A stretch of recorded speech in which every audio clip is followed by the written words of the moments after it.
yes ariko twese tukuri inyuma turafata ukuboko right hajya tugera cyanyuma turangiza hano cyambere ntekereza ko nabanza nkabashimira kuko nabyibuka tujya muri no group ya WhatsApp ijira introduce nzavuga ko mufasha abantu kuba bakiga mukabafasha kugira ubumenyi buhagije ku bintu bya business abantu batangira kumubaza ngo amafaranga ni gute batangira kubafata nk'abatekamitwe n'ibiki byose bamwe batangira no gukora za left bavamo batari resisted naragerageje ngo mama ndavuga nti aba bantu sinahita mbatera umugongo reka manzi ndebe ibyabo neza ariko ubundi kuza mbyinjiramo neza nabo muhamya wo kubona yuko target ntago ari amafaranga Abanyarwanda twakutse imitima tubona abantu nuje kutugira neza tukumva ko ari ubutekamutwe azanye n'ibiki byose cyo ngicyo nakibashimira ariko hari ibindi bibazo nabaza bikeya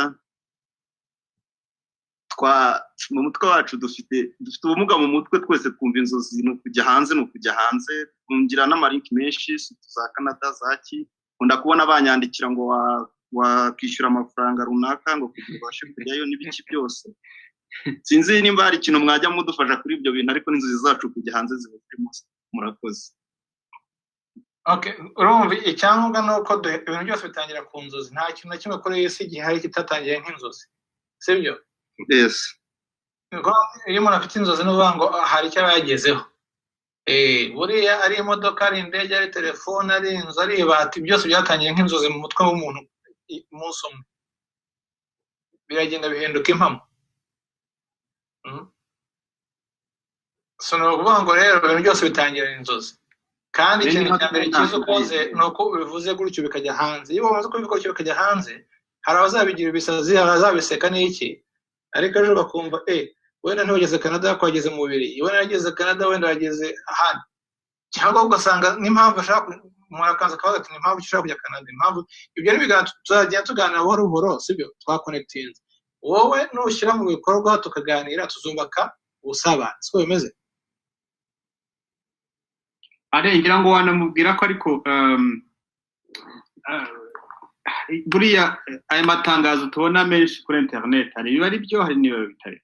ikintu ngende namwongeraho ni kimwe icyambere nuko ugomba kwirinda ubutekamutwe mbere na mbere y'ibindi byose kubera ko internet yuzuye ubutekamutwe bwinshi cyane.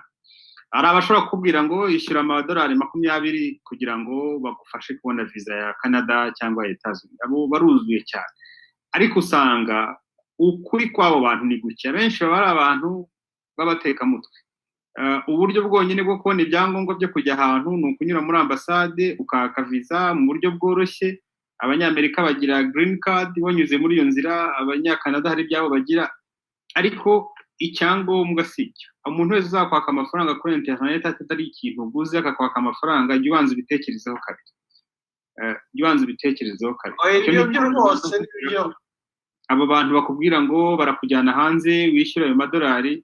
burya ubona ari make ugashiduka yishyura ariko burya ubutekamutwe bwafasha abantu nkawe bagire kuri miliyoni ku isi ukayabona ni make ariko bakayabara muri mu mubare w'abantu benshi. So iki inama nakugira rero buri kintu cyose kizajya kigusaba kwishyura kuri internet atari umuntu wizeye nk'ubu muri kuvugana uzi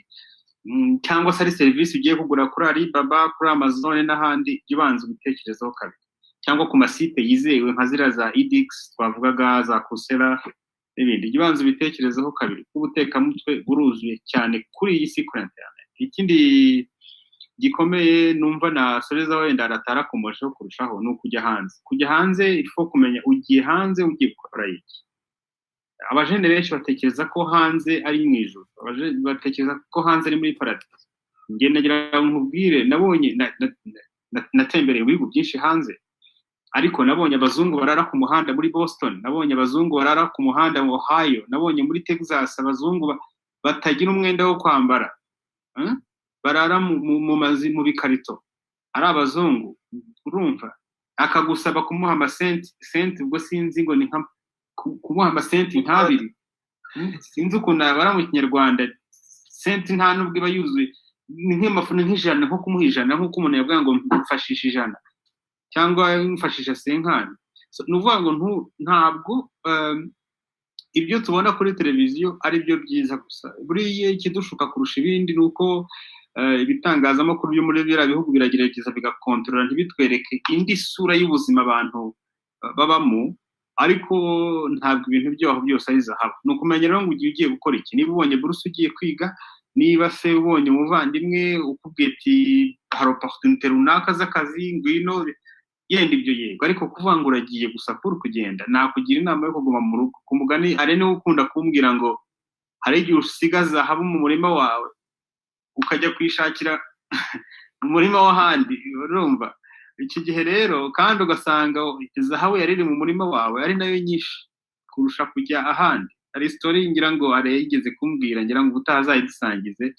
iyo story buri gihe nyitekereza. Iyo umuntu wagurishije umurima we kugira ngo ujye kugura, tubwire kugira ngo amenye ko yinjiye neza, tubwire oye story nta nayivuga mu magambo make kugira ngo yenda